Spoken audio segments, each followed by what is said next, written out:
Welcome to ಸ್ಪರ್ಧಾಂಗಳ YouTube channel.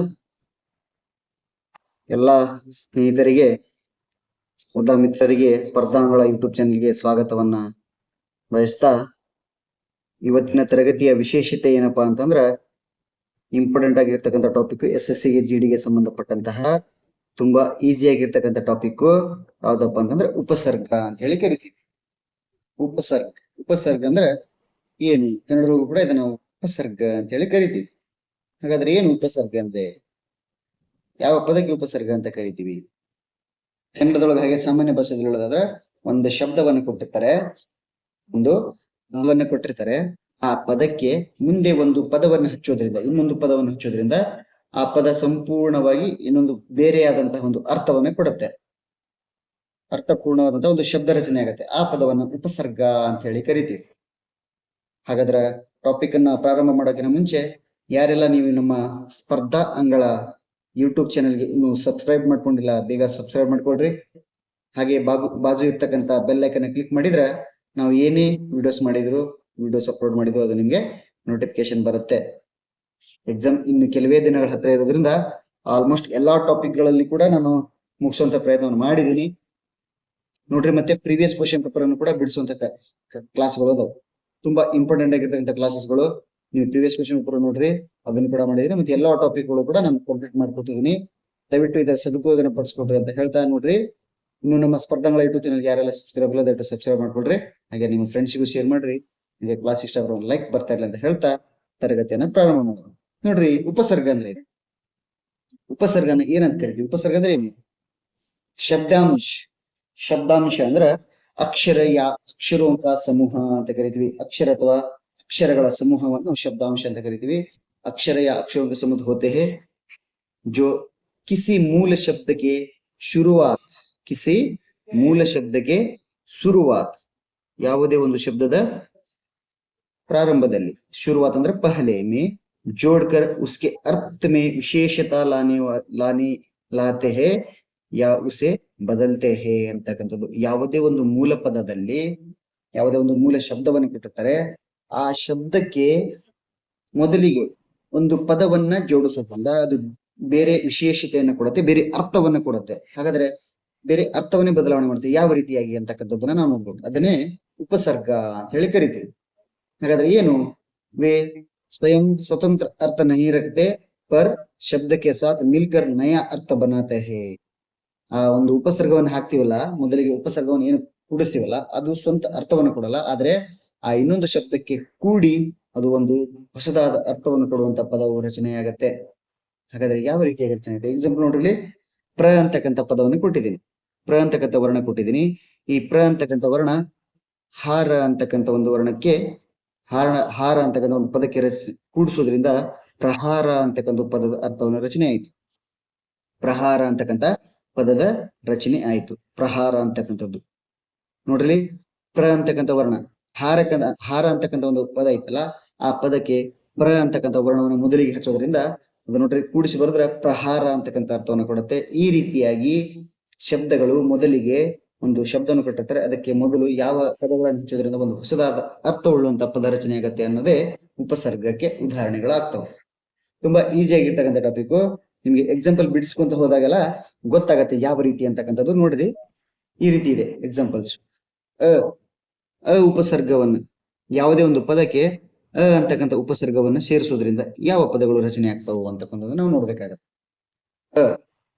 ನೋಡ್ರಿ, ಅಜ್ಞಾನ ಅಂತಕ್ಕಂಥ ಒಂದು ಪದ ಇದೆ. ಈ ಪದ ರಚನೆ ಆಗ್ಬೇಕಾದ್ರೆ ಕೇವಲ ಒಂದು ಪದದಿಂದ ಆಗಿಲ್ಲ. ನೋಡ್ರಿ, ಫಸ್ಟಿಗೆ ಜ್ಞಾನ ಅಂತಕ್ಕಂಥ ಪದವನ್ನು ಕೊಟ್ಟಿದ್ರು.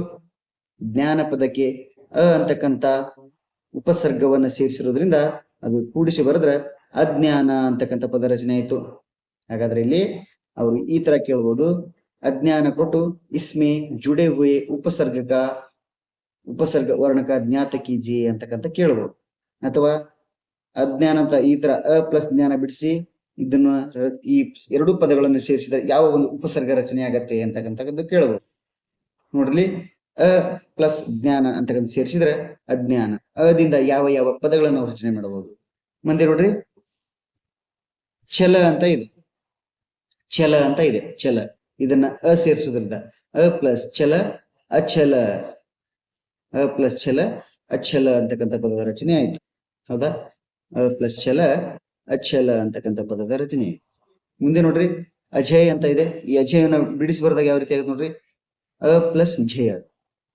ಅ ಅಂತಕ್ಕಂಥ ವರ್ಣನ ಇಲ್ಲಿ ಮೊದಲಿಗೆ ಸೇರಿಸಿದ್ವಿ, ಮತ್ತೆ ಜಯ ಅಂತಕ್ಕಂಥ ಪದಕ್ಕೆ ಅ ವರ್ಣವನ್ನು ಮೊದಲಿಗೆ ಸೇರಿಸೋದ್ರಿಂದ ಅಜಯ ಅಂತಕ್ಕಂಥ ಪದ ರಚನೆ. ಆಶಯ ಅಂತ ಇದೆ. ಆಶಯ, ಆಶಯಕ್ಕೆ ಯಾವ ಯಾವ ಪದಗಳನ್ನು ಉಪಸರ್ಗವನ್ನು ಜೋಡಿಸಿದ್ವಿ? ಅ ಪ್ಲಸ್ ಶಯ ಅಂತಕ್ಕಂಥದ್ದು, ಅ ಅಧಿಕ್ ಶಯ ಅಂತಕ್ಕಂಥ ಜೋಡಿಸಿದ್ರೆ ಆಶಯ. ಅ ಶಯ ಅಂತಕ್ಕಂಥದ್ದು ಇದು ಅಶಯ ಆಗ್ಬೇಕು, ಅತಃ ಅಂತಾಗಿದೆ. ಅಥ ಅಥ ಅಂತಾನೆ ಇಟ್ಕೊಳ್ರಿ, ಸಾರಿ ಅತಃ ಅಂತಕ್ಕಂಥದ್ದು ಇಟ್ಕೊಳ್ಳಿ, ಅತಃ ಅಂತಕ್ಕಂಥದ್ದು. ಹಾಗಾದ್ರೆ ಮುಂದಿನ ಪದ ನೋಡ್ರಿ, ಅ ಅಧಿಕ್ ಚ್ಯುತ ಅಚ್ಯುತ ಅಂತಕ್ಕಂಥದ್ದು. ಅಚ್ಯುತ ಅಂದ್ರೆ ಶ್ರೇಷ್ಠ ಅಂತಕ್ಕಂಥದ್ದು. ಅ ಅಂತಕ್ಕಂಥ ವರ್ಣವನ್ನು ಮೊದಲಿಗೆ ಸೇರಿಸಿದೀವಿ ಚ್ಯುತ ಪದಕ್ಕೆ, ಹಾಗಾಗಿ ಇದರ ಅರ್ಥ ಅಚ್ಯುತ ಅಂತಕ್ಕಂಥದ್ದು ರೆಡಿ ಆಯ್ತು. ಅನಾಧರ ಅಂತಕ್ಕಂಥದ್ದು ಇದೆ. ಅನಾಧರ, ಅನಾಧರ ಪದಕ್ಕೆ ಯಾವ ಪದವನ್ನು ಸೇರಿಸಿದ್ರೆ ಆಗತ್ತೆ ನೋಡ್ರಿ, ನಾಧರ ಅಂತಕ್ಕಂಥದ್ದು. ಅ ಅಧಿಕ್ ನಾಧರ, ಅ ಅಧಿಕ್ ನಾಧರ ಅಂತ ಸೇರಿಸಿದ್ರೆ ಅನಾಧರ ಅಂತಕ್ಕಂಥ ಅರ್ಥವನ್ನು ಕೊಡ್ತು. ಹಾಗಾದ್ರೆ ಅನ ಪಡ ಅಂತಕ್ಕಂಥದ್ದು ಇದೆ ನೋಡ್ರಿ, ಅ ಅಧಿಕ್ ನ ಅಧಿಕ್ ಪಡ್ ಅಂತಕ್ಕಂಥ ಪದಗಳನ್ನು ಸೇರಿಸಿದ್ರೆ ಅನ್ಪಡ್ ಅಂತಕ್ಕಂಥ ಪದದ ಅರ್ಥ ರಚನೆ ಆಗುತ್ತೆ. ಈ ರೀತಿಯಾಗಿ ಅ ಅಂತಕ್ಕಂಥ ಉಪಸರ್ಗವನ್ನು ಸೇರಿಸಿ ಹಲವಾರು ಪದಗಳನ್ನು ರಚನೆ ಮಾಡಬಹುದು. ನಾವು ನಿಮಗೆ ಈ ತರ ಕೆಲವು ಎಕ್ಸಾಂಪಲ್ಸ್ ಅನ್ನು ಕೊಟ್ಟಿದ್ದೀನಿ, ಯಾವ ರೀತಿಯಾಗಿ ಉಪಸರ್ಗವನ್ನ ರಚನೆ ಮಾಡ್ತೀವಿ ಅಂತಕ್ಕಂಥದ್ದು, ಯಾವ ರೀತಿಯಾಗಿ ಉಪಸರ್ಗ ಪದವನ್ನ ರಚನೆ ಮಾಡ್ತೀವಿ ಅಂತಕ್ಕಂಥದ್ದನ್ನು ನೋಡ್ಬೇಕಾಗತ್ತೆ. ಇನ್ನು ಹಲವಾರು ಶಬ್ದಗಳು ಬರ್ತವೆ, ಅದನ್ನ ನೀವು ಈಸಿಯಾಗಿ ಮಾಡ್ಕೋಬಹುದು. ಅ ಪದದಿಂದ ಯಾವ ರೀತಿಯಾಗಿ ಬಳಸ್ತೀವಿ ಅಂತಕ್ಕಂಥದ್ದು ನೋಡ್ರಿ. ಹಾಗಾದ್ರೆ ಮುಂದಿನ ಎಕ್ಸಾಂಪಲ್ ನೋಡೋಣ. ಅನು ಅಂತಕ್ಕಂಥ ಉಪಸರ್ಗವನ್ನು ಸೇರಿಸಿದ್ರೆ ಯಾವ ರೀತಿಯಾಗಿ ಪದಗಳು ರಚನೆ ಆಗ್ತಾವ ಅಂತ. ಅನು ಅಂತಕ್ಕಂಥ ಉಪಸರ್ಗವನ್ನ ಕೂಡಿಸೋದ್ರಿಂದ ಯಾವ ರೀತಿಯಾಗಿ ಶಬ್ದಗಳು ರಚನೆ ಆಗ್ತಾವು. ಇಲ್ಲಿ ನೋಡ್ರಿ, ಅನುಕರಣ ಅಂತ ಇದೆ, ಅನುಕರಣ ಅಂತ ಇದೆ. ಹಾಗಾದ್ರೆ ಇಲ್ಲಿ ಅನು ಅಂತಕ್ಕಂಥ ಪದವನ್ನು ಸೇರಿಸಿದ್ವಿ, ಇದನ್ನ ಬಿಡಿಸಿ ನೋಡಿದ್ರಿ, ಅನು ಅಧಿಕ್ ಕರ್ಣ. ಇಲ್ಲಿ ಕರ್ಣ ಅಂತಕ್ಕಂಥ ಪದವನ್ನು ಮೊದಲು ಕೊಟ್ಟಿದ್ರು, ಅದಕ್ಕೆ ನಾವು ಮೊದಲಿಗೆ ಅನು ಅಂತಕ್ಕಂಥ ಪದವನ್ನ ಕೂಡಿಸಿದೀವಿ, ಹಾಗಾಗಿ ಅನುಕರಣ ಅಂತಕ್ಕಂಥ ಅರ್ಥವನ್ನು ಕೊಡ್ತು. ಮತ್ತೆ ಈಗ ನೋಡ್ರಿ, ಶಾಸನ ಅಂತಕ್ಕಂಥ ಒಂದು ಪದವನ್ನು ಬರ್ದಿದ್ದೀನಿ ಅನ್ಕೊಡ್ರಿ, ಶಾ ಸನ ಅಂತಕ್ಕಂಥ ಒಂದು ಪದವನ್ನು ಬರ್ದೆ ಅನ್ಕೊಡ್ರಿ. ಇದಕ್ಕೆ ನಾವು ಮೊದಲಿಗೆ ಅನು ಅಂತಕ್ಕಂಥ ಪದವನ್ನು ಕೂಡಿಸ್ಬೇಕು. ಅನು ಅಂತಕ್ಕಂಥ ಪದವನ್ನು ಕೂಡಿಸಿದ್ರೆ ಏನಾಗತ್ತೆ ನೋಡ್ರಿ, ಅನುಶಾಸನ. ಏನ್ ಬರುತ್ತೆ? ಅನುಶಾಸನ ಅಂತಕ್ಕಂಥ ಅರ್ಥವನ್ನು ಕೊಡುತ್ತೆ. ಈ ರೀತಿಯಾಗಿ ಒಂದು ಪದದ ಮೊದಲಿಗೆ ಪದವನ್ನು ರಚನೆ, ಒಂದು ಪದದ ಮೊದಲಿಗೆ ಇನ್ನೊಂದು ಶಬ್ದವನ್ನು ಹಾಕುವುದರಿಂದ ಒಂದು ಹೊಸದಾದ ಅರ್ಥವನ್ನು ಕೊಡುವಂತ ಪದ ರಚನೆ ಆದ್ರೆ ಅದಕ್ಕೆ ಉಪಸರ್ಗ ಅಂತ ಕರಿತೀವಿ, ಅದಕ್ಕೆ ಉಪಸರ್ಗ ಅಂತ ಹೇಳಿ ಕರಿತೀವಿ. ಹಾಗಾದ್ರೆ ಮುಂದಿನ ಪದ ನೋಡ್ರಿ, ಭವ ಅಂತಕ್ಕಂಥ ಪದ ಇದೆ. ಭವ, ಈ ಭವ ಪದಕ್ಕೆ ಯಾವ ಪದವನ್ನು ಸೇರಿಸೋದ್ರಿಂದ ಒಂದು ಪದ ರಚನೆ ಆಗುತ್ತೆ? ಇಲ್ಲಿ ಅನು ಅಂತಕ್ಕಂಥ ಪದವನ್ನ ಕೂಡಿಸ್ಬೇಕು ಮೊದಲಿಗೆ. ಹಾಗಾದ್ರೆ ಏನಾಯ್ತು? ಅನುಭವ. ಏನಾಯ್ತು? ಅನುಭವ ಅಂತಕ್ಕಂಥ ಪದದ ರಚನೆ ಆಯ್ತು. ಈ ರೀತಿಯಾಗಿ ಅನು ಉಪಸರ್ಗವನ್ನು ಹಚ್ಚೋದಂದ್ರೆ ಯಾವ ಯಾವ ಪದಗಳು? ವಾದ ಅಂತಕ್ಕಂಥದ್ದಿದೆ. ವಾದ, ವಾದ ಪದಕ್ಕೆ ಮುಂದೆ ಅನು ಅಂತಕ್ಕಂಥದ್ದು ಹಚ್ಚಿದೀವಿ. ಹಾಗಾದ್ರೆ ವಾದ ಪ್ಲಸ್ ಅನು ಏನಾಗತ್ತೆ ನೋಡ್ರಿ, ಅನುವಾದ ಅಂತಕ್ಕಂಥದ್ದು ಏನಾಗತ್ತೆ? ಅನುವಾದ. ಇದನ್ನು ಯಾವ ರೀತಿ ಕೂಡಿಸಿದ್ವಿ? ಅನು ಕೂಡಿಸಿದ್ವಿ, ಹೌದಾ? ವಾದಕ್ಕೆ ಅನು ಪದವನ್ನು ಕೂಡಿಸಿದ್ವಿ, ಹಾಗಾಗಿ ಏನ್ ರಚನೆ ಆಯ್ತು? ಅನುವಾದ ಅಂತಕ್ಕಂಥ ಪದ ರಚನೆ ಆಯ್ತು. ಹಾಗಾದ್ರೆ ಮುಂದೆ ನೋಡ್ರಿ, ಅನುರೋಧ ಅಂತಕ್ಕಂಥದ್ದಿದೆ. ಇದನ್ನ ರೋಧ ಪದಕ್ಕೆ ಅನು ಅಂತಕ್ಕಂಥ ಪದವನ್ನ ರಚನೆ ಮುಂದೆ ಕೂಡಿಸಿದ್ವಿ, ಮುಂದೆ ಹಚ್ಚಿದ್ರೋದ್ರಿಂದ ಯಾವ ಪದ ರಚನೆ ಆಯ್ತು? ಅನುರೋಧ ಅಂತಕ್ಕಂಥದ್ದು. ಯಾವ ರೋಧ? ಅನುರೋಧ ಅಂತಕ್ಕಂಥ ಪದ ರಚನೆ ಆಯ್ತು. ಹಾಗಾದ್ರೆ ಅನುಜ ಅಂತಕ್ಕಂಥದ್ದಿದೆ. ಅನುಜ, ಅನು ಪ್ಲಸ್ ಜ, ಅನು ಪ್ಲಸ್ ಜ ಅಂತಕ್ಕಂಥ. ಅನುಜ ಅಂದ್ರೆ ಚಿಕ್ಕವ, ಚಿಕ್ಕ ಸಹೋದರ ಅಂತಕ್ಕಂಥದ್ದು. ಹಾಗಾದ್ರೆ ಅನುಪದನ ಈ ರೀತಿಯಾಗಿ ಅನುಪದಗಳನ್ನ ನಾವು ಮೊದಲಿಗೆ ಸೇರಿಸೋದ್ರಿಂದ, ಉಪಸರ್ಗವನ್ನು ಸೇರಿಸೋದ್ರಿಂದ ಹೊಸದಾದ ಒಂದು ಅರ್ಥವುಳ್ಳಂತ ಪದಗಳು ರಚನೆ ಆದವು. ಮೊದಲಿಗೆ ನಾವು ನೋಡಿದ್ವಿ ಅ ಪದವನ್ನು, ಅ ಉಪಸರ್ಗವನ್ನು ಹಚ್ಚೋದ್ರಿಂದ ಯಾವ ರೀತಿ ರಚನೆ ಆಯ್ತು ಅಂತ ನೋಡಿದ್ವಿ. ಆಮೇಲೆ ಅನು ಅಂತಕ್ಕಂಥ ಪದವನ್ನು ರಚನೆ ಮಾಡಿದ್ವಿ. ಹಾಗಾದ್ರೆ ಮುಂದಿನ ಎಕ್ಸಾಂಪಲ್ ನೋಡ್ರಿ, ಅಭಿ ಅಂತಕ್ಕಂಥ ಉಪಸರ್ಗವನ್ನು ಹಾಕಿದರೆ ಯಾವ ರೀತಿಯಾಗಿ ಪದಗಳು ರಚನೆ ಆಗ್ತಾವು ನೋಡ್ರಿ. ಮಾನ ಅಂತಕ್ಕಂಥ ಒಂದು ಪದವನ್ನು ಕೊಟ್ಟಿದ್ದೀನಿ ಅನ್ಕೊಡಿ. ಮಾನ ಅಂತಕ್ಕಂಥ ಒಂದು ಪದ ಕೊಟ್ಟೆ. ಇದಕ್ಕೆ ನಾವು ಮೊದಲಿಗೆ ಅಭಿ ಅಂತಕ್ಕಂಥ ಪದವನ್ನು ಜೋಡಿಸ್ಬೇಕು. ಅಭಿ, ಹಾಗಾದ್ರೆ ಕೂಡಿಸಿ ಬರೆದ್ರೆ ಏನಾಗುತ್ತೆ? ಅಭಿಮಾನ. ಏನಾಗುತ್ತೆ? ಅಭಿಮಾನ. ಈ ರೀತಿಯಾಗಿ ಹಲವಾರು ಅರ್ಥಗಳನ್ನು ಕೂಡುವಂತ ಒಂದು ಪದಗಳು ರಚನೆ ಆಗ್ತಾವೆ. ಹಲವಾರು ಅರ್ಥಗಳು ಕೂಡುವಂತ ಅಭಿ ಪದವನ್ನು ಹಚ್ಚೋದ್ರಿಂದ ಯಾವ ಯಾವ ಉಪಸರ್ಗಗಳು ರಚನೆ ಆಗ್ತಾವೆ, ಅಭಿ ಉಪಸರ್ಗವನ್ನು ಹಚ್ಚೋದ್ರಿಂದ ಯಾವ ಯಾವ ಪದಗಳು ರಚನೆ ಆಗ್ತಾವೆ ಅನ್ನೋದು ನಾವಿಲ್ಲಿ ತಿಳ್ಕೊಬೇಕಾಗತ್ತೆ. ನವ ಅಂತಕ್ಕಂಥದ್ದಿದೆ. ನವ ಏನಿದೆ? ನವ ಅಂತಕ್ಕಂಥದ್ದು. ಹಾಗಾದ್ರೆ ನವ ಪದಕ್ಕೆ ಮುಂದೆ ಅಭಿ ಹಚ್ಚ್ರಿ. ಅಭಿ ಪದವನ್ನು ಹಚ್ಚಿ ನೋಡ್ರಿ ಏನಾಗತ್ತೆ. ಅಭಿ ಪದವನ್ನು ಹಚ್ಚಿದ್ರೆ ಅದರ ಅರ್ಥ ಏನಾಗುತ್ತೆ? ಕೂಡಿಸಿ ಬರೆದ್ರೆ ಅಭಿನವ ಅಂತಕ್ಕಂಥದ್ದು ಏನಾಗತ್ತೆ? ಅಭಿನವ. ಅಭಿನವ ಅಂತಕ್ಕಂಥದ್ದು ರಚನೆ ಆಯ್ತು, ಒಂದು ಪದ ರಚನೆ ಆಯ್ತು. ಹಾಗಾದ್ರೆ ನಾವು ಯಾವ ಉಪಸರ್ಗವನ್ನ ಇಲ್ಲಿ ಜೋಡಿಸ್ತಾ ಇದೀವಿ? ಒಂದು ಪದಗಳಿಗೆ ಅಭಿ ಅಂತಕ್ಕಂಥ ಉಪಸರ್ಗವನ್ನು ಜೋಡಿಸ್ತಾ ಇದೀವಿ. ಅಭಿ ಅಂತಕ್ಕಂಥ ಉಪಸರ್ಗವನ್ನು ಜೋಡಿಸೋದ್ರಿಂದ ಈ ರೀತಿಯಾಗಿ ಪದಗಳು ರಚನೆ ಆಯ್ತು. ಭಾಷಣ ಅಂತಕ್ಕಂಥದ್ದಿದೆ. ಭಾಷಣ ಪದಕ್ಕೆ ಅಭಿ ಜೋಡಿಸೋದ್ರಿಂದ ಅಭಿಭಾಷಣ ಅಂತಕ್ಕಂಥ ಒಂದು ಪದ ರಚನೆ ಆಯ್ತು. ಲಾಶ ಅಂತಕ್ಕಂಥದ್ದಿದೆ. ಲಾಶ ಅಂತಕ್ಕಂಥದ್ದು ಏನು? ಲಾಶ ಅಂತಕ್ಕಂಥದ್ದು ಬೇಕಾದ್ರೆ ಇಲ್ಲಿ ಬಿಡಿಸಿ ನೋಡ್ರಿ.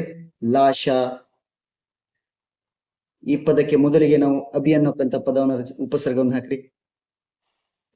ಬಿಡಿಸಿ ಕೂಡಿಸಿ ಬರೆದಾಗ ಯಾವ ರೀತಿ ಒಂದು ಪದ ರಚನೆ ಆಯಿತು? ಅಭಿಲಾಷ. ಅಭಿಲಾಷ ಅಂತಕ್ಕಂಥದ್ದು ಪದ ರಚನೆ ಆಯಿತು. ಈ ರೀತಿಯಾಗಿ ಅಭಿ ಅಂತಕ್ಕಂಥ ಉಪಸರ್ಗವನ್ನು ಜೋಡಿಸೋದ್ರಿಂದ ಅನೇಕ ರೀತಿಯಾದಂತಹ ಹೊಸ ಹೊಸ ಪದಗಳನ್ನು ನಾವು ರಚನೆ ಮಾಡ್ಬೋದು. ನೀವು ಇನ್ನೂ ಬೇಕಾದಂತ ಪದಗಳನ್ನು ನೀವು ರಚನೆ ಮಾಡ್ಬೋದು. ನಿಮ್ಗೆ ಗೊತ್ತಾಗ್ಲಿ ಅಂತಕ್ಕಂಥ ಐಡಿಯಾಸ್ ಬರ್ರಿ ಅಂತಕ್ಕಂಥ ಉದ್ದೇಶ ತಿಳ್ಕೊಂಡು ಕೇವಲ ಒಂದೊಂದು ಉಪಸರ್ಗಕ್ಕೆ ಒಂದು 4-5 ಎಕ್ಸಾಂಪಲ್ ನಾನು ತೆಗೆದುಕೊಂಡಿದ್ದೀನಿ. ತುಂಬಾ ಪದಗಳನ್ನು ನಾವು ಬಳಸಬಹುದು. ಆಶ ಅಂತಕ್ಕಂಥದ್ದು ಇದೆ. ಆಸ. ಇದಕ್ಕೆ ಮುಂದೆ ಅಭಿ ಅಂತಕ್ಕಂಥ ಪದ ಹಾಕ್ರಿ. ಅಭಿಯಾಸ, ಅಭ್ಯಾಸ ಅಂತಕ್ಕಂಥದ್ದು. ಅಭಿ ಪ್ಲಸ್ ಆಸ, ಅಭ್ಯಾಸ ಅಂತಕ್ಕಂಥ ಅರ್ಥವನ್ನು ಕೊಡುವಂತ ಪದ ರಚನೆ ಆಯಿತು. ಅಭಿ ಪ್ಲಸ್ ಮುಖ.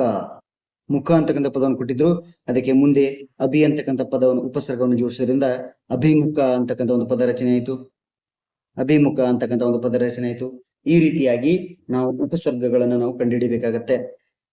ಉಪಸರ್ಗಗಳನ್ನ ಈ ರೀತಿಯಾಗಿ ಕಂಡುಹಿಡಿಬೇಕಾಗತ್ತೆ. ಅವ್ರ ಕ್ವಶನ್ ಈ ತರ ಕೇಳಬಹುದು ನಿಮ್ಗೆ. ಏನಂತ? ಇಲ್ಲಿ ಒಂದು ಕ್ವಶನ್ ಇದೆ ಅನ್ಕೋರಿ. ಅಭಿ ಅಧಿಕ್ ಮುಖ ಅಂತಕ್ಕಂಥದ್ದು ಇದೆ.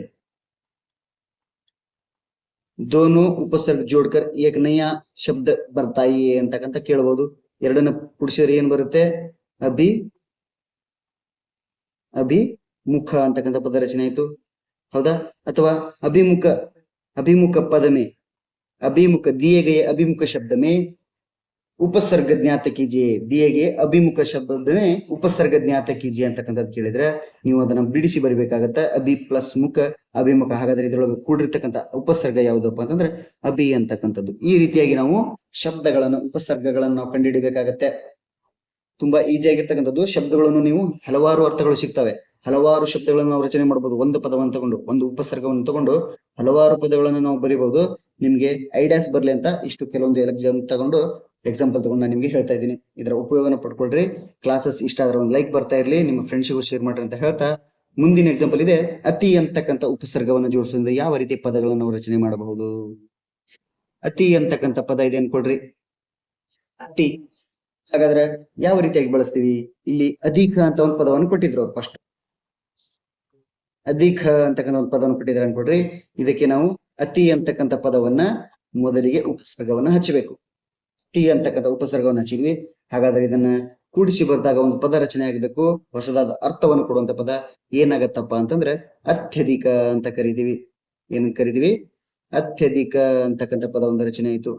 ಅತಿ ಪ್ಲಸ್ ಅಧಿಕ, ಅತ್ಯಧಿಕ, ಜಾಸ್ತಿ, ಹೆಚ್ಚು ಅಂತಕ್ಕಂಥ ಅರ್ಥವನ್ನು ಕೊಡುತ್ತೆ. ಹಾಗಾದ್ರೆ ಆಚಾರ ಅಂತಕ್ಕಂಥ ಒಂದು ಪದ ಇದೆ. ಆಚಾರ. ಇಲ್ಲಿ ನಾನು ಆಚಾರ ಅಂತಕ್ಕಂಥ ಪದವನ್ನು ಕೊಟ್ಟಿದ್ದೀನಿ ಅನ್ಕೊಳ್ರಿ. ಆಚಾರಕ್ಕೆ ಒಂದು ಪದದ ಒಂದು ಪದ ಉಪಸರ್ಗವನ್ನು ಹಚ್ಚಬೇಕು. ಅದು ಯಾವ ಪದ ಅಂತಂದ್ರೆ ಅತಿ ಅಂತಕ್ಕಂಥದ್ದು. ಯಾವ್ದು ಹಾಕಿದ್ರಿ? ಅತಿ ಅಂತಕ್ಕಂಥ ಪದವನ್ನು ಜೋಡಿಸಿದ್ರಿ. ಹಾಗಾದ್ರೆ ಇದಕ್ಕೆ ಹೊಸದಾದ ಒಂದು ಪದ ರಚನೆ ಆಗ್ಬೇಕು. ಏನಾಗತ್ತೆ ನೋಡ್ರಿ. ಅತಿ ಪ್ಲಸ್ ಚಾರ, ಅತ್ಯಾಚಾರ ಅಂತಕ್ಕಂಥ ಅರ್ಥವನ್ನು ಕೊಡುತ್ತೆ. ಏನಾಗತ್ತೆ? ಅತ್ಯಾಚಾರ. ಹೌದಾ? ಮುಂದೆ ನೋಡ್ರಿ, ಇಲ್ಲಿ ರಿಕ್ತ ಅಂತ ಇದೆ. ಇಲ್ಲಿ ಅತಿ ಅಂತಕ್ಕಂಥ ಪದವನ್ನು ಕೊಟ್ಟಿದ್ರು. ಹಾಗಾದ್ರೆ ರಿಕ್ತ ಪದಕ್ಕೆ ಅತಿ ಪದವನ್ನ ಕೂಡಿಸಿ ನೋಡ್ರಿ. ಮುಂದೆ ಅತಿ ಅಂತಕ್ಕಂಥ ಉಪಸರ್ಗವನ್ನ ಹಾಕಿ ನೋಡಿದ್ರ, ಕೂಡಿಸಿ ಬರೆದ್ರ ಏನಾಗತ್ತೆ? ಅತಿರಿಕ್ತ ಅಂತಕ್ಕಂಥ ಅರ್ಥವನ್ನು ಕೊಡುತ್ತೆ.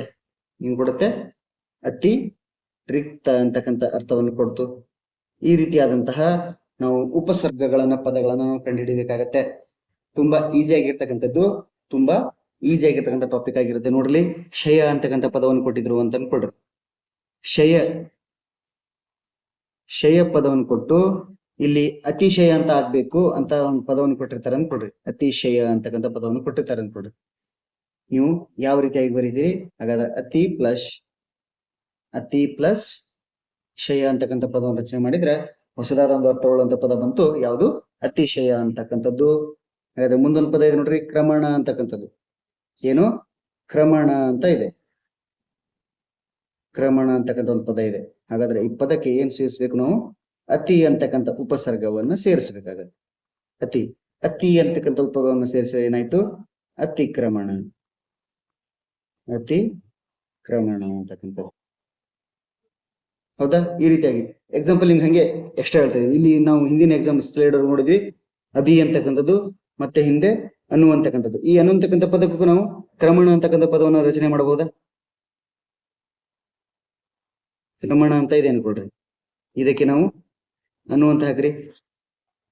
ಅನು ಅಂತಕ್ಕಂಥ ಉಪಸರ್ಗವನ್ನು ಮುಂದೆ ಹಾಕ್ರಿ. ಏನು ಯಾವ ಪದ ರಚನೆ ಆಯ್ತು ನೋಡ್ರಿ?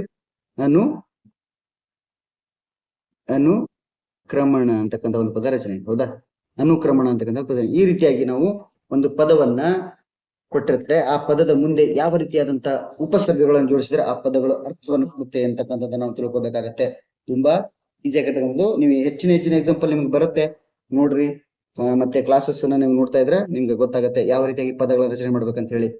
ಹೌದಾ? ಹಾಗಾದ್ರೆ ಮುಂದಿನ ಎಕ್ಸಾಂಪಲ್ ಇದೆ ಉಪ ಅಂತಕ್ಕಂಥ ಉಪಸರ್ಗ. ಉಪ ಅಂತಕ್ಕಂಥ ಉಪಸರ್ಗವನ್ನು ರಚನೆ ಮಾಡಿ ಕೂಡಿಸಿ ಯಾವ ರೀತಿಯಾದಂತಹ ಪದಗಳನ್ನ, ಹೊಸದಾದ ಪದಗಳ ರಚನೆ ಮಾಡಬಹುದು ನೋಡ್ರಿ. ಯಾವ ರೀತಿಯಾಗಿ? ಇಲ್ಲಿ ಯೋಗ ಅಂತಕ್ಕಂಥ ಒಂದು ಪದವನ್ನು ಕೊಟ್ಟಿದ್ರು ಅನ್ಕೊಳ್ರಿ. ಯೋಗ ಅಂತಕ್ಕಂಥ ಒಂದು ಪದವನ್ನು ಕೊಟ್ಟಿದ್ರು. ಇದಕ್ಕೆ ನಾವು ಮೊದಲಿಗೆ ಏನ್ ಹಚ್ಚಬೇಕು? ಯೋಗ ಅಂತಕ್ಕಂಥ ಪದವನ್ನು ಇಲ್ಲಿ ನಾವು ಉಪ ಅಂತಕ್ಕಂಥ ಪದವನ್ನು ಹಚ್ಚಬೇಕು. ಏನ್ ಹಚ್ಚಬೇಕು? ಉಪ ಅಂತಕ್ಕಂಥ ಪದ ಉಪಸರ್ಗವನ್ನು ಹಚ್ಚಿದ್ರೆ ಏನಾಗತ್ತೆ ನೋಡ್ರಿ? ಬಿಡಿಸಿ ಬರೀ ಅದನ್ನ ಕೂಡಿಸಿ ಬರೆದ್ರೆ ಉಪಯೋಗ ಅಂತಕ್ಕಂಥ ಒಂದು ಹೊಸದಾದ ಪದ ರಚನೆ ಆಯಿತು. ಹೌದಾ? ಉಪ ಬೇರೆ ಯೋಗ ಬೇರೆ, ಎರಡೂ ಕೂಡಿಸಿ ಒಂದು ಉಪಯೋಗ ಅಂತಕ್ಕಂಥ ಪದ ರಚನೆ ಆಯಿತು. ಹೌದಾ? ಉಪಯೋಗ ಅಂತಕ್ಕಂಥ ಒಂದು ಪದ ರಚನೆ ಆಯಿತು. ದೇಶ ಅಂತಕ್ಕಂಥದ್ದು ಇದೆ. ದೇಶ. ಹಾಗಾದ್ರೆ ಈ ಪದಕ್ಕೆ ಉಪ ಅಂತಕ್ಕಂಥ ಪದವನ್ನು ಹಾಕ್ರಿ ಮುಂದೆ. ಉಪಸರ್ಗ ನೋಡ್ರಿ, ಬಿಡಿಸಿ ಅದನ್ನ ಕೂಡಿಸಿ ಬರೆದ್ರೆ ಉಪದೇಶ. ಹೌದಾ? ಉಪ ಪದದ ಅರ್ಥನೇ ಬೇರೆ, ದೇಶ ಪದದ ಅರ್ಥನೇ ಬೇರೆ. ಎರಡೂ ಪದಗಳನ್ನು ಕೂಡಿಸಿರೋ ಒಂದು ಹೊಸದಾದ ಪದ ರಚನೆ ಆಯ್ತು, ಅದೇ ಉಪದೇಶ ಅಂತಕ್ಕಂಥದ್ದು. ಈ ರೀತಿಯಾಗಿ ಉಪಸರ್ಗವನ್ನ ಹಾಕುವುದರಿಂದ ಯಾವ ರೀತಿ ಪದಗಳು ರಚನೆ ಆಗ್ತಾವ ಅನ್ನೋದನ್ನ ನಿಮ್ಗೆ ಇಲ್ಲಿ ಎಕ್ಸಾಂಪಲ್ ಕೊಟ್ಟಿದ್ದೀನಿ. ಗ್ರಹ ಅಂತಕ್ಕಂಥದ್ದು ಇದೆ ಅನ್ಕೊಳ್ರಿ. ಗ್ರಹ, ಇದಕ್ಕೆ ಏನ್ ಹಾಕ್ಬೇಕು? ಉಪ ಅಂತಕ್ಕಂಥ ಉಪಸರ್ಗವನ್ನು ಹಾಕಿದ್ರೆ ಉಪಗ್ರಹ ಅಂತಕ್ಕಂಥದ್ದು ರಚನೆ ಆಯ್ತು. ಹೌದಾ? ಮತ್ತೆ ವನ ಅಂತ ಇದೆ, ಉಪ, ಇದನ್ನ ಕೂಡಿಸಿ ಬರೆದ್ರೆ ಉಪವನ. ಹಾರ ಅಂತಕ್ಕಂಥ ಪದವನ್ನು ಕೊಟ್ಟಿದ್ರು, ಅದರ ಮುಂದೆ ಉಪ ಅಂತಕ್ಕಂಥ ಉಪಸರ್ಗವನ್ನು ಹಾಕಿದ್ರೆ ಉಪಹಾರ ಅಂತಕ್ಕಂಥದ್ದಾಯ್ತು. ಸಂಹಾರ ಅಂತಕ್ಕಂಥದ್ದಿದೆ, ಇದನ್ನ ನಾವು ಉಪ ಮುಂದೆ ಹಾಕಿದ್ರೆ ಉಪಸಂಹಾರ ಅಂತಕ್ಕಂಥ ಪದ ರಚನೆ ಆಯ್ತು. ಈ ರೀತಿಯಾಗಿ ನಿಮಗೆ ಅವರು ಪ್ರಶ್ನೆಗಳನ್ನ ಕೇಳಿರ್ತಾರೆ. ಈಗ ಇದರೊಳಗೆ ಎಕ್ಸಾಂಪಲ್ ನಾನು ನಿಮ್ಗೆ ಹೆಂಗೆ ಹೇಳ್ತೀನಿ. उपसर्ग को लगाकर एक नए पद रचना कीजिए ಅಂತ ಹೇಳಿ ನಿಮ್ಗೆ ಕೇಳಬಹುದು. उपसर्ग लगाकर एक नए शब्द ज्ञात, नए शब्द ज्ञात ಅಥವಾ ರಚಿತ ಕೀಜಿಯೆ ಅಂತ ಕೇಳಿದ್ರೆ ಅನ್ಕೊಡ್ರಿ. ಹಿಂಗೆ ಎಕ್ಸಾಂಪಲ್ ಇಲ್ಲಿ ನಿಮ್ಗೆ ಕೆಳಗೆ 4 ಆಪ್ಷನ್ ಕೊಟ್ಟಿರ್ತಾರೆ. ಎ ಏನ್ ಕೊಟ್ಟಿರ್ತಾರೆ? ಉಪಸರ್ಗವನ್ನು ಹಚ್ಚೋದ್ರಿಂದ, ಒಂದು ಪದವನ್ನು ಹಚ್ಚೋದ್ರಿಂದ ಕೆಲವೊಂದು 4 ಪದ ಕೊಟ್ಟಿರ್ತಾರೆ. ಕ್ರಮಣ ಅಂತ, ಬಿ ಶಾಸನ ಅಂತ, ಸಿ ಹಾರ ಅಂತ, ಡಿ ಕಾಲ ಅಂತ ಕೊಟ್ಟಿರ್ತಾರೆ. ಹಿಂಗೆ ಎಕ್ಸಾಂಪಲ್ ಅನ್ಕೊಳ್ಳಿ. ಇಲ್ಲಿ ಉಪಸರ್ಗವನ್ನು ರಚನೆ ಮಾಡೋದಂದ್ರೆ ಯಾವ್ದಾದ್ರು ಒಂದು ಪದದ ರಚನೆ ಆಗ್ಬೇಕು, ಹೊಸದಾದ ಒಂದು ಪದ, ಅರ್ಥವುಳ್ಳಂತ ಪದ ರಚನೆ ಆಗ್ಬೇಕು. ಯಾವ್ದು ಕಂಡಿಡಿದಿ ಅಂತ ನಿಮ್ಗೆ ಕೇಳ್ಬೋದು. ಅವಾಗ ನೀವೇನ್ ಮಾಡ್ತೀರಿ ನೋಡ್ರಿ, ಕ್ರಮಣಕ್ಕೆ ಪದ ಹಚ್ಚಿ ನೋಡ್ತೀರಿ. ಉಪಕ್ರಮಣ ಇದು ಸರಿಯಾದ ಅರ್ಥವನ್ನು ಕೊಡಲ್ಲ. ಉಪಶಾಸನ ಅಂತಕ್ಕಂಥದ್ದು ಅರ್ಥವನ್ನು ಕೊಡುತ್ತೆ. ಹಾಗಾದ್ರೆ ಇಲ್ಲಿ ಮತ್ತೆ ಉಪಹಾರ ಅಂತಕ್ಕಂಥದ್ದು ಹಾಗಾದ್ರೆ ನೀವು ಬಿಡಿಸಿ ನೋಡಿದ್ರೆ ಏನಾಗುತ್ತೆ ನೋಡ್ರಿ, ಕೂಡಿಸಿ ಬರೆದಾಗ ಉಪ ಅಧಿಕ್ ಹಾರ ಏನಾಗುತ್ತೆ? ಉಪಹಾರ ಅಂತಕ್ಕಂಥದ್ದು. ಈ ರೀತಿಯಾಗಿ ನಾವು ಪದಗಳನ್ನಲ್ಲಿ ಕೂಡಿಸಿ ಬರಿಬೇಕಾಗತ್ತೆ. ಅವ್ರು ಕೊಟ್ಟಿರ್ತಾರೆ, ಇಲ್ಲ ಹಿಂಗ್ ಕೊಡ್ಬೋದು. ಉಪಕ್ರಮಣ ಅಥವಾ उपहार, उपहार शब्द में दिए गए लगाए गए ಉಪಸರ್ಗ ಕೋ ಜ್ಞಾತ ಕೀಜಿಯೆ ಅಂತ ಕೇಳಬಹುದು. ಅವಾಗ ನೀವು ಅದನ್ನು ಬಿಡಿಸಿ ಬರಿಬೇಕಾಗತ್ತೆ. ಉಪ ಅಧಿಕ್ ಹಾರ. ಹಾಗಾದ್ರೆ ಇಲ್ಲಿ ಕೊಟ್ಟಿರ್ತಕ್ಕಂಥ ಪದ ಯಾವುದು? ಉಪಸರ್ಗ ಉಪ ಅಂತಕ್ಕಂಥದ್ದನ್ನು ನಾವು ಕಂಡುಹಿಡಿದಾಗ ಈ ರೀತಿಯಾಗಿ ಬೇರೆ ಬೇರೆ ಪದಗಳನ್ನು ಅವ್ರು ಕೇಳಬಹುದು. ಕೇಳಿ ನಿಮ್ಗೆ ಅದರಲ್ಲಿ ಅಡಕವಾಗಿರ್ತಕ್ಕಂಥ ಅದರಲ್ಲಿ ಕೂಡಿರ್ತಕ್ಕಂಥ ಉಪಸರ್ಗ ಪದವನ್ನು ಕಂಡುಹಿಡಿರಿ ಅಂತ ಕೇಳಬಹುದು. ಈ ರೀತಿಯಾಗಿ ಪದಗಳು ಬರ್ತಾವೆ. ತುಂಬಾ ಈಜಿ ಆಗಿರ್ತಕ್ಕಂಥ ಕ್ಲಾಸಸ್ ಇರ್ತೈತಿ. ನೋಡ್ಕೊಂತ ಇದ್ರೆ ಕ್ಲಾಸ್ ಇಷ್ಟ ಆದ್ರೆ ಒಂದು ಲೈಕ್ ಬರ್ತಾ ಇರಲಿ ಅಂತ ಹೇಳ್ತಾ, ಪ್ರ ಅಂತಕ್ಕಂಥ ಪದವು ಇದೆ ಅಂದ್ಕೊಳ್ರಿ. ಒಂದು ಪ್ರ ಅಂತಕ್ಕಂಥ ಉಪಸರ್ಗವನ್ನು ಜೋಡಿಸೋದ್ರಿಂದ ಯಾವ ರೀತಿಯಾಗಿ ಪದಗಳನ್ನು ನಾವು ರಚನೆ ಮಾಡಬಹುದು? ಪ್ರ. ಇಲ್ಲಿ ಭಾವ ಅಂತಕ್ಕಂಥ ಒಂದು ಪದವನ್ನು ಕೊಟ್ಟಿದ್ರು ಅನ್ಕೊಳ್ರಿ. ಭಾವ,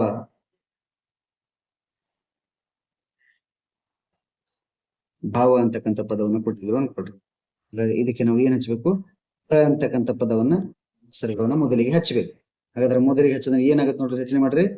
ಪ್ರ ಭಾವ, ಪ್ರಭಾವ ಅಂತಕ್ಕಂಥ ಒಂದು ಪದದ ಹೊಸದಾಗಿ ಒಂದು ಪದ ರಚನೆ ಆಯ್ತು. ಹೌದಾ? ಮುಂದೆ ನೋಡ್ರಿ ತಾಪ. ಮುಂದೆ ಪ್ರ ಅಂತಕ್ಕಂಥ ಉಪಸರ್ಗವನ್ನು ಹಚ್ಚ್ರಿ, ರಚನೆ ಮಾಡ್ರಿ. ಏನಾಯ್ತು? ಪ್ರತಾಪ. ಹೌದಾ? ಪ್ರತಾಪ. ಪಂಚ ಅಂತಕ್ಕಂಥ ಪದ ಇದೆ, ಇದಕ್ಕೆ ಪ್ರ ಅಂತಕ್ಕಂಥ ಉಪಸರ್ಗವನ್ನು ಮೊದಲಿಗೆ ಹಾಕ್ರಿ. ಏನಾಗತ್ ನೋಡ್ರಿ? ಪ್ರಪಂಚ. ಹೌದಾ? ಈ ರೀತಿಯಾಗಿ ಪ್ರ ಅಂತಕ್ಕಂಥ ಉಪಸರ್ಗಗಳನ್ನು ಕೂಡಿಸೋದ್ರಿಂದ ಹಲವಾರು ಪದಗಳನ್ನು ನಾವು ರಚನೆ ಮಾಡಬಹುದು. ಹಾಗಾದ್ರೆ ಪ್ರ ಉಪಸರ್ಗವನ್ನು ಬಳಸಿ ಯಾವ ರೀತಿ ಪದಗಳನ್ನು ರಚನೆ ಮಾಡ್ಬೇಕಂತ ನೋಡ್ರಿ. ಪ್ರಭಾವ ಅಂತ ಇದೆ, ಪ್ರಭಾವ. ಇದನ್ನು ಬಿಡಿಸಿ ನೋಡಿದ್ರೆ ಪ್ರ ಅಧಿಕ್ ಭಾವ. ಪ್ರಕೋಪ ಅಂತ ಇದೆ, ಪ್ರ ಅಧಿಕ್ ಕೋಪ. ಪ್ರಖ್ಯಾತ ಅಂತ ಇದೆ, ಖ್ಯಾತ ಅಂತಕ್ಕಂಥ ಪದಕ್ಕೆ ಪ್ರ ಅಂತಕ್ಕಂಥ ಉಪಸರ್ಗವನ್ನು ಮೊದಲಿಗೆ ಹಚ್ಚೋದ್ರಿಂದ ಪ್ರಖ್ಯಾತ ಅಂತಕ್ಕಂಥ ಪದ ರಚನೆ ಆಯ್ತು. ತಾಪ ಅಂತಕ್ಕಂಥದ್ದಿದೆ, ಪ್ರತಾಪ. ಹೌದಾ? ಬಲ ಅಂತಕ್ಕಂಥದ್ದಿದೆ, ಪ್ರಬಲ ಅಂತಕ್ಕಂಥ ಒಂದು ಅರ್ಥವನ್ನು ಕೊಡುವಂತ ಒಂದು ಪದ ರಚನೆ ಆಯ್ತು. ಪಂಚ ಅಂತಕ್ಕಂಥದ್ದು ಪ್ರಪಂಚ ಅಂತಕ್ಕಂಥ ಪದ ರಚನೆ ಆಯ್ತು. ಥಿಮ ಅಂತಕ್ಕಂಥದ್ದು, ಥಿಮ ಪದಕ್ಕೆ ಪ್ರ ಉಪಸರ್ಗದಿಂದ ಪ್ರತಿಮಾ ಅಂತಕ್ಕಂಥ ಪದ ರಚನೆ ಆಯ್ತು. ಈ ರೀತಿಯಾಗಿ ನಾವು ಉಪಸರ್ಗಗಳನ್ನ ಹಚ್ಚಿ ಅದಕ್ಕೆ ಯಾವ ರೀತಿಯಾಗಿ ಹೊಸದಾದ ಒಂದು ಪದವನ್ನ ರಚನೆ ಮಾಡ್ಬೇಕಂತಕ್ಕಂಥದ್ದನ್ನ ತಿಳ್ಕೊಬೇಕಾಗತ್ತೆ.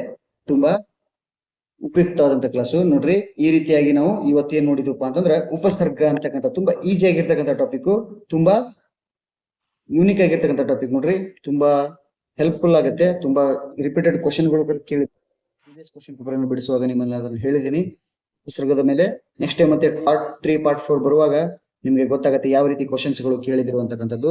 ಹಾಗಾದ್ರೆ ಯಾವ ಟಾಪಿಕ್ ಅನ್ನು ಕುರಿತು ನೋಡಿದ್ವಪ್ಪ ಅಂತಂದ್ರೆ ಉಪಸರ್ಗ ಅಂತಕ್ಕಂಥ ಟಾಪಿಕ್ ಗಳನ್ನ ನೋಡಿದ್ವಿ. ಇನ್ನು ಬೇರೆ ಬೇರೆ ಪದಗಳನ್ನು ಹಚ್ಚಬಹುದು, ಇವು ಅಷ್ಟೇನಾ ಅಂತಲ್ಲ, ಇನ್ನು ಬೇರೆ ಬೇರೆ ಉಪಸರ್ಗಗಳನ್ನು ಹಚ್ಚಿ ಬೇರೆ ಬೇರೆ ಪದಗಳನ್ನು ನಾವು ಹಚ್ಚಬಹುದು. ಸ ಅಂತಕ್ಕಂಥ ಪದವನ್ನು ಹಚ್ಚಬಹುದು, ಸ ಅಂತಕ್ಕಂಥ ಪದವನ್ನು ಕೂಡ ಹಚ್ಚಬಹುದು, ಸನ್ ಅಂತಕ್ಕಂಥ ಪದವನ್ನು ಹಚ್ಚಬಹುದು, ಸುನ್ ಅಂತಕ್ಕಂಥ ಪದಗಳನ್ನು ಹಚ್ಚಬಹುದು. ಈ ರೀತಿಯಾಗಿ ಒಂದು ಪದಕ್ಕೆ ಒಂದು ಹೊಸದಾದಂತಹ ಉಪಸರ್ಗಗಳನ್ನು ಕೂಡಿಸಿ ಇನ್ನೊಂದು ಹೊಸದಾದಂತಹ ಪದ, ಅದು ಅರ್ಥವುಳ್ಳಂತಹ ಬೇರೆ ಅರ್ಥವುಳ್ಳಂತಹ ಪದಗಳನ್ನ ರಚನೆ ಮಾಡುವುದನ್ನೇ ನಾವು ಉಪಸರ್ಗ ಅಂತ ಕರಿತೀವಿ. ಹಾಗಾದ್ರೆ ನಾವು ಯಾವ ರೀತಿ ನೋಡಿದ್ವಿ ನೋಡ್ರಿ. ಅ ಅಂತಕ್ಕಂಥ ಉಪಸರ್ಗವನ್ನು ಹಚ್ಚಿ ನೋಡಿದ್ವಿ, ಅನು ಅಂತಕ್ಕಂಥ ಉಪಸರ್ಗವನ್ನು ಹಚ್ಚಿ ನೋಡಿದ್ವಿ, ಮತ್ತೆ ಅಭಿ ಅಂತಕ್ಕಂಥ ಉಪಸರ್ಗವನ್ನು ಹಚ್ಚಿ ನೋಡಿದ್ವಿ, ಮತ್ತೆ ಅತಿ ಅಂತಕ್ಕಂಥ ಉಪಸರ್ಗವನ್ನು ಹಚ್ಚಿ ನೋಡಿದ್ವಿ, ಮತ್ತೆ ಉಪ ಅಂತಕ್ಕಂಥ ಉಪಸರ್ಗ, ಪ್ರ ಅಂತಕ್ಕಂಥ ಉಪಸರ್ಗವನ್ನ ಈ ರೀತಿಯಾಗಿ ನಾವು ಹಚ್ಚಿ ನೋಡಿದ್ವಿ. ತುಂಬಾ ಹೆಲ್ಪ್ಫುಲ್ ಆಗತ್ತೆ ನಿಮ್ಗೆ ಕ್ಲಾಸಸ್. ದಯವಿಟ್ಟು ಇದನ್ನ ನೋಡ್ರಿ, ನಿಮ್ಮ ಫ್ರೆಂಡ್ಸ್ಗೂ ಶೇರ್ ಮಾಡ್ರಿ. ಇನ್ನು ಯಾರೆಲ್ಲ ನೀವು ನಮ್ಮ ಸ್ಪರ್ಧಾಂಗಳ ಯೂಟ್ಯೂಬ್ ಚಾನಲ್ಗೆ ಏನು ಸಬ್ಸ್ಕ್ರೈಬ್ ಆಗಿಲ್ಲ ದಯವಿಟ್ಟು ಸಬ್ಸ್ಕ್ರೈಬ್ ಮಾಡ್ಕೊಡ್ರಿ. ಹಾಗೆ ನಿಮ್ಮ ಫ್ರೆಂಡ್ಸ್ಗೂ ಇದನ್ನ ವಿಡಿಯೋ ಶೇರ್ ಮಾಡ್ರಿ. ಕ್ಲಾಸ್ ಇಷ್ಟ ಆದ್ರೆ ಲೈಕ್ ಬರ್ಲಿ ಅಂತ ಹೇಳ್ತಾ ಇವತ್ತಿನ ತರಗತಿಯನ್ನು ಇಲ್ಲಿಗೆ ಮುಗಿಸೋಣ. ಮತ್ತೆ ಇನ್ನು ಇಂಪಾರ್ಟೆಂಟ್ ಆಗಿರ್ತಕ್ಕಂಥ ಇನ್ನೊಂದು ಯಾವ್ದಾದ್ರು ಟಾಪಿಕ್ ಒಳಗೊಂದಿಗೆ ಮುಂದೆ ಸಿಗೋಣಂತ. ಅಲ್ಲಿವರೆಗೂ ಎಲ್ಲರಿಗೂ ನಮಸ್ಕಾರ. ಚೆನ್ನಾಗಿ ಸ್ಟಡಿ ಮಾಡ್ರಿ, ನಿದ್ದೆ ಮಾಡ್ರಿ ಅಂತ ಹೇಳ್ತಾ ಇವತ್ತಿನ ತರಗತಿನ ಇಲ್ಲಿಗೆ ಮುಗಿಸೋಣ. ಬಾಯ್ ಬಾಯ್.